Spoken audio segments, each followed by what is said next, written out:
Hello everybody, so we have another week of art lessons here at the Brookings Arts Council, and as always my name is Shelby, and today we're going to be working on doing some stained glass window, I call it, project. So for that project you're going to need a piece of paper. I just have a white piece. White would be best, but if you have only colored paper, we can make that work. I do have some special kind of scotch tape. It's called like washi tape. It's kind of fun. It's not super sticky, which is kind of the key with this project, but like masking tape should work fine. I wouldn't use like clear scotch tape though, because I think it'll rip your paper. But masking tape should be fine. This like little washi tape stuff that's like kind of colored, I think you can buy it at Walmart too. It is the Scotch brand as well, Scotch Expressions it's called. That should be fine. But yeah, no like clear tape or like packing tape, because I think it'll rip your paper. But so first off here, we're gonna start and we're just gonna rip out some pieces of tape. And I'm gonna use it to section off places on the piece of paper to kind of create some different negative spaces that we're gonna color in with some sort of material to color with. I have crayons here. You can use colored pencils or markers or crayons like I am, or if your parents allow you to, you can always use paint as well. So I'm just gonna start by just kind of adding a line across where I want my paper to be blocked off at.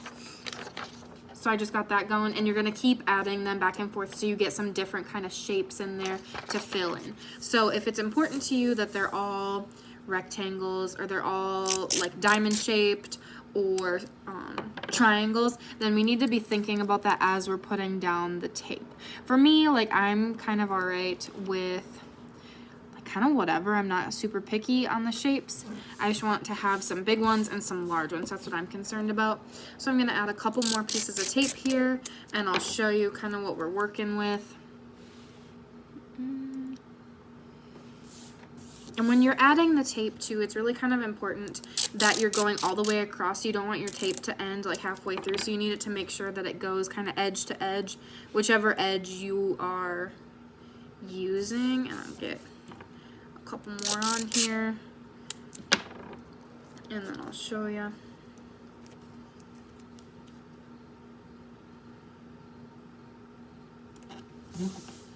So I'll add a couple more pieces before I start coloring. But kind of the thing we got going here is, see, that's always going from end to end. Like I don't have a piece of tape that ends in the middle there, because you will kind of see the outline of that tape, and it just looks a little funky. It kind of makes it hard to section things off properly. So I'm gonna break off. Or I guess if you don't want it like edge to edge, like as long as it, here I'll show you this one, because this one's not gonna be edge to edge, but it'll still work. So this piece right here, my paper's sticking to the table. This piece right here doesn't go edge to edge, but it is ending off like right within that other tape piece, so that you can do that too. So I'm just gonna add like, I think maybe one more piece of tape, and then I'll kind of show you what we're working with. If you are using masking tape, I would recommend kind of pulling the tape off like that, and maybe if you're wearing like a sweater or jeans, just to kind of like put it on your clothes so it like kind of attaches some stuff, just so it's not so sticky, because we'll be taking off this tape, and you don't want it to rip your paper after you've done spent all your time like coloring so nicely. So you want to make sure that with that you aren't removing kind of really super sticky tape and it's pulling pieces off your paper. Another solution to that would be using just like a heavier paper, not using just like printer paper from the computer. But I know that some of you don't really have access to that, so I'm just kind of leaving it up to you to kind of manage. So we're left with this. So they're all kind of ending off on, they're all pretty manageable size squares, and so then we're gonna go ahead and I'm just gonna color a couple of these in for you.